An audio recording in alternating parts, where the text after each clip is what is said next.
Thank you so much. आप news नशा के मंच पर अपना वक्त निकाल कर आए हैं। Thank you for having me here. Thank you. चिराग, मुझे याद है आपने मुझे कहा था कि सबसे मुश्किल सवाल मेरे लिए रखना। तो मैंने सोचा सबसे मुश्किल सवाल से ही मैं शुरुआत करती हूँ। Okay. बिहार का मुख्यमंत्री बनना चाहते हैं आप? ये मुश्किल से ज़्यादा ट्विस्टेड है। बिहार के लिए बहुत कुछ करना चाहता हूँ।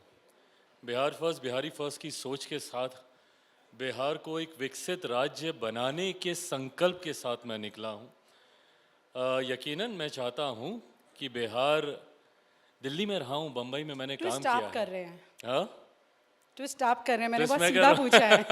हूँ। नहीं, so answering your question very specifically, मैं चाहता हूँ कि बिहार में बिहार फर्स्ट, बिहारी फर्स्ट की सरकार हो, क्योंकि जब तक आप उस अथॉरिटेटिव पोजीशन पे नहीं हैं तो आप डिलीवर भी नहीं कर पाएंगे। ठीक। तो दल के हिसाब से जैसा अभी आपने कहा भी, तो आरजेडी, जेडीयू, बीजेपी इन सबको मात दे के या इनसे ज़्यादा नंबर आगे बढ़ा के आपका क्या प्लान है? क्योंकि उसके गणित के हिसाब से वाकई में अभी ये मुश्किल है। देखिए, आज की तारीख में जो बिहार में सरकार है, आज़ादी के 75 सालों से यही सरकार है।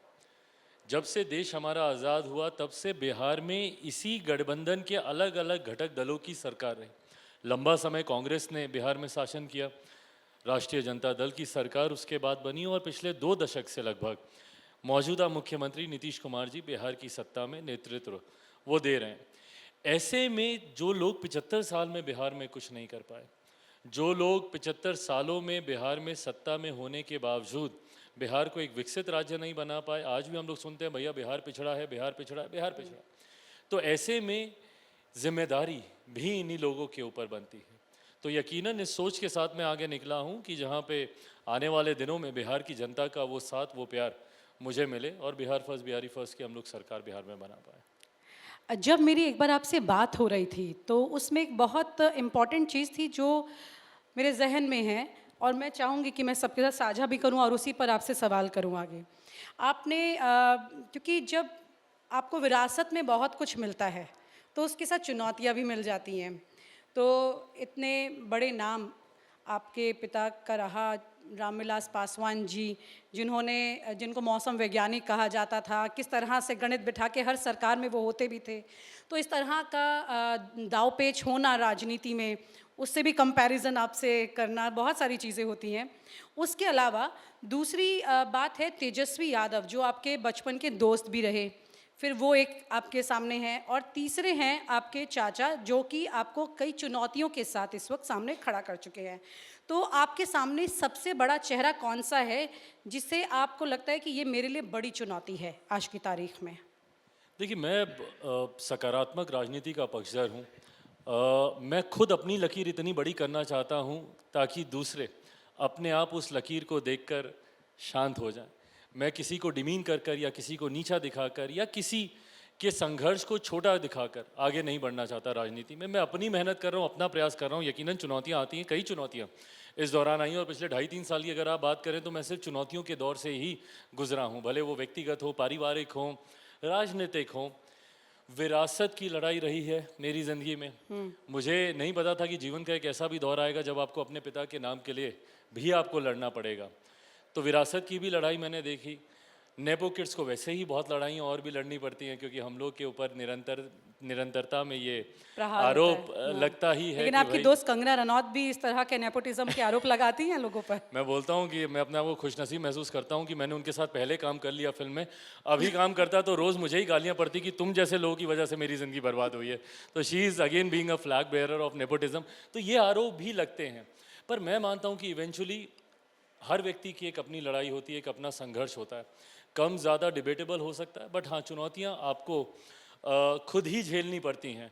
और अंतोगत्वा वही व्यक्ति अपना मुकाम बना पाता है जिसमें चुनौतियों से लड़ने की क्षमता हो, संघर्ष करने की जिसमें हिम्मत हो, और जिसके अंदर वो काबिलियत हो, पोटेंशियल हो। मुझे लगता है कि अंतोगत्वा everything boils down to that. If you have that capabilities in you, if you have that potential in you, तो आप आगे बढ़ेंगे। नहीं तो आप किसी भी बड़े व्यक्तित्व का नाम हो, किसी भी बड़े से बड़े व्यक्ति के बेटे या बेटी हों, वो आपका सौभाग्य हो सकता है पर आपकी काबिलियत नहीं।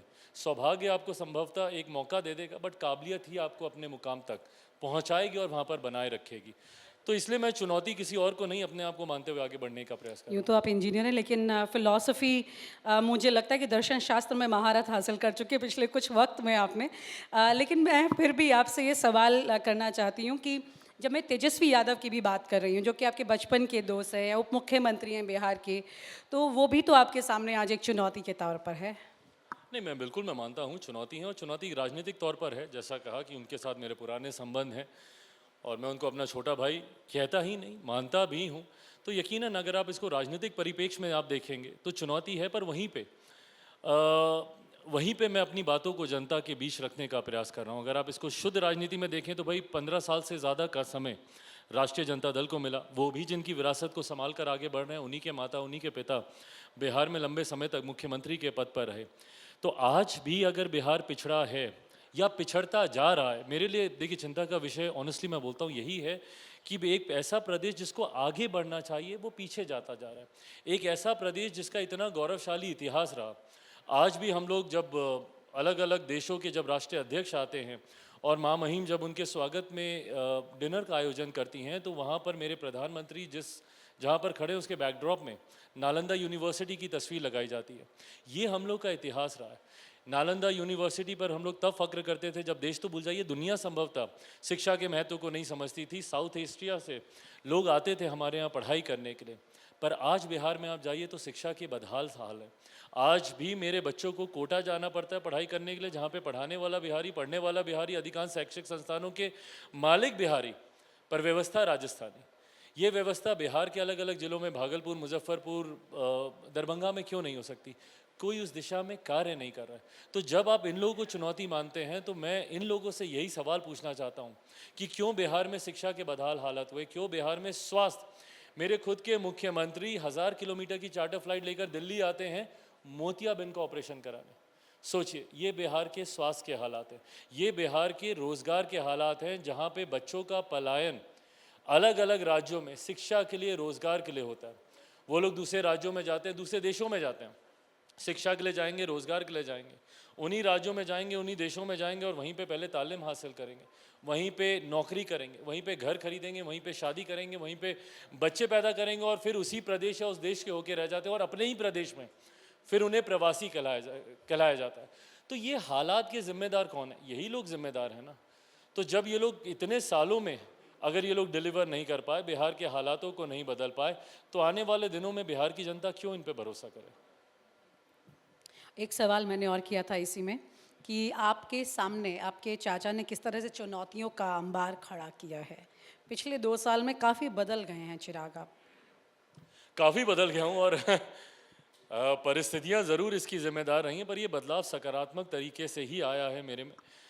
मैं अपने आप को उन सौभाग्यशालियों में से मानता हूँ, क्योंकि जो अक्सर हम जैसे नेपो किड्स को ये मौका मिलता नहीं है। मैं अपने आप को सौभाग्यशाली मानता हूँ कि मुझे कम से कम अपने आप को प्रूव करने का एक मौका मिला। I think difficult times comes with an opportunity also. आपके पास सिर्फ 2 ही विकल्प होते हैं, या तो आप क्राई बेबी बन के रोते रहिए, अपने नसीब को कोसते रहिए कि मेरे साथ ही ऐसा क्यों हुआ, मैंने किसी का क्या बिगाड़ा था, मैंने तो किसी का बुरा नहीं किया, तो भगवान ने मेरे साथ ऐसा क्यों किया। या तो आप क्राई बेबी बनिए और परिस्थितियों के ऊपर दोष मरते हुए आप बैठ जाइए, या take it as an opportunity to prove yourself. मुझे लगता है कि मैंने दूसरा विकल्प चुना। संघर्ष के रास्ते पर मैं निकला, चुनौतियों से लड़ा, घबराया नहीं, डरा नहीं, और आज एक मजबूत चिराग के रूप में आपके सामने हूँ। बिल्कुल। और आप हमसे जुड़े रहने के लिए सब्सक्राइब करें YouTube पर, फॉलो करें Twitter पर और लाइक करें Facebook पर। और ज्यादा जानकारी के लिए आपको टाइप करना होगा सिर्फ न्यूज़ नशा।